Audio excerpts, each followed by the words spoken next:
Hi, everyone. Thank you so much for joining into another episode of your favorite program, The Money Minutes. As you know, in Canada, financial literacy is a concern. Every Canadian has a debt of $1.70 for every dollar they earn, which is not a good news. So what we're going to do is we're going to take you back to the basics, and we're going to start talking about things that matter, things that can help you. As financial planners, myself, and Aman Sangha, we're going to do our part, and the rest is up to you to take it and how you use it. Aman, what do you say? I think, Seema, this is a very good point. Again, I'm always excited to be doing these sessions with you. So thank you again. And you hit a very important point. It's about financial literacy and the building blocks. So basically making sure that your foundation is solid before you go on and build up a skyscraper on there. And in that thought, I think the subject about budgeting is very, very important. And I think from what I wanted to get out from your experience was that when I am talking to clients, I generally stress budgeting and cash flows and having understanding of where your money is coming and where it's going out. But I think the clients find it very challenging in terms of, I have to jot down every penny, where it's coming and where it's going. So what I'm hoping to do is if we can take it at a high level picture and give some thumb rules which will be helpful in the budgeting process. You think, would that be fair? I think it's a very good starting point.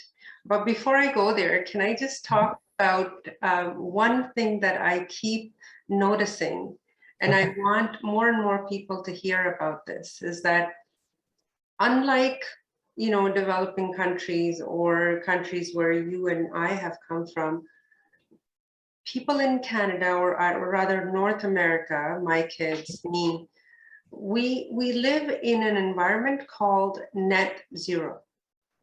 Okay. Not too many people talk about this concept or this problem, rather. We have this habit, we get paid on a Friday, and we are in a rush to finish that money by Monday. And we like living in that crunch. Isn't that sad?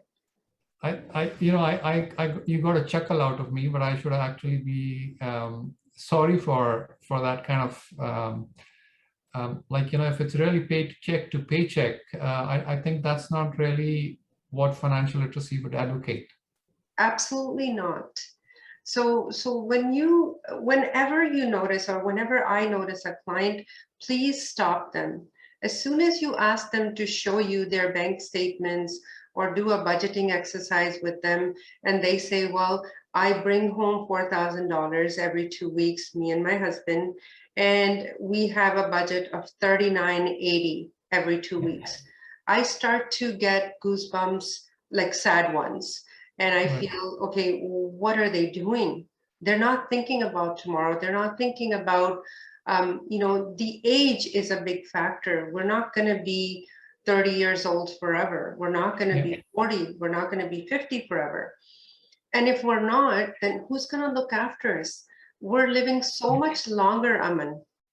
When I first started in the business, people were living up to 65, 67. Now it's 86, 90. Yeah. So that retirement has gone a lot longer. Right. So I think there are challenges here. People are living longer, not necessarily healthier. But if we go back to your example, so let's say, and going back into the budgeting exercise.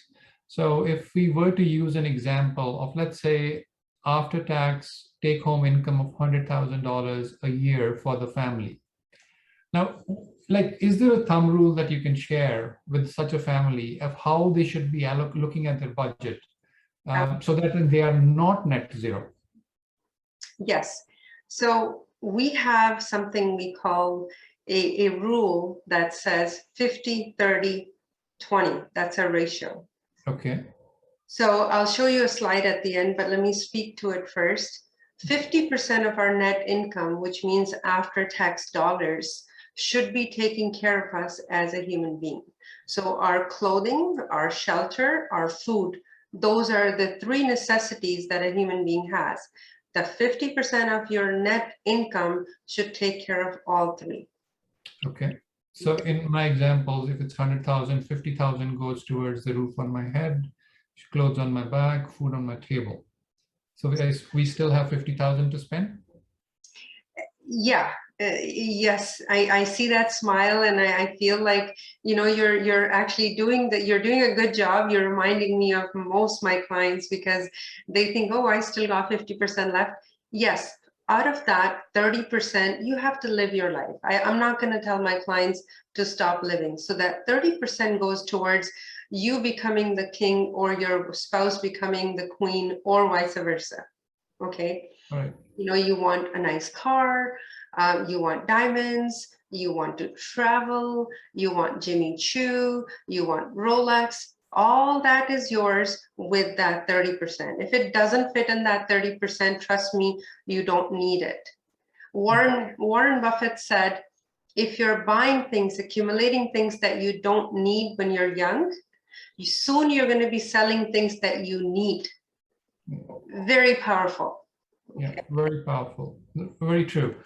So okay. So just putting that context. So if that 30% rule is violated, I kind of push my purchase to the subsequent year or the following year till I have that, till I honor my rule and I have enough to go on a vacation or treat myself as a king or my wife as a queen. Well, you got to delay it. If it doesn't fit in that 30%, you have to delay it. Right. Okay. So we need to budget for it and save for it at some point, and go for it at some point later. I would suggest that. I mean, making that decision is, of course, it's up to my client, but I would certainly recommend that 50-30. That's great. But the most important part is 20%. Okay. And that 20% has to go first to pay yourself. Okay. You pay everybody else. As soon as the money comes, Rogers is paid, Bell is paid, Tesla is paid, RBC and TD is paid. We're paying all these companies around us, but are we paying ourselves? Okay. So that 20% to me looks like the most critical part of this pie. And when we saying paying yourself first, this is what we save for our future. Exactly. So Aman, the beauty of 20, 30, 50 is no matter what you earn, if a client earns only, family income is only 40,000 husband, 40,000 wife, or it's 400,000 wife and 400,000, regardless, you're taking only 20% and you're paying yourself. And if you did that for your working life of 35 or 40 years, you would not have to worry about your retirement, because the same lifestyle that you were carrying throughout your working life, you'll be able to maintain it without an issue throughout your retirement life. Okay. I think, Seema, this is a very nice summary in terms of, at least I have a takeaway to get back to some of the challenges I faced, where people thought like I have to add up every dollar, every penny. Now, given this 50, 30, 20 framework, this is really powerful. But we have to, I'll prefer to keep it short and probably delve on that 20% in a subsequent session where we can highlight the power of that 20% and how it can grow.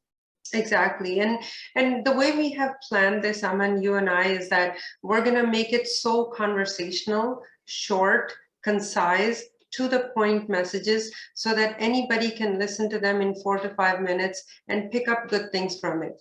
So in our next session, we're going to be talking about what do we do with that 20%? What is the time value of this saving that we're doing? So that's a very nice segue into our next episode, but not today. Thank you so much, Seema. Look forward to it. Thank you, and all the best.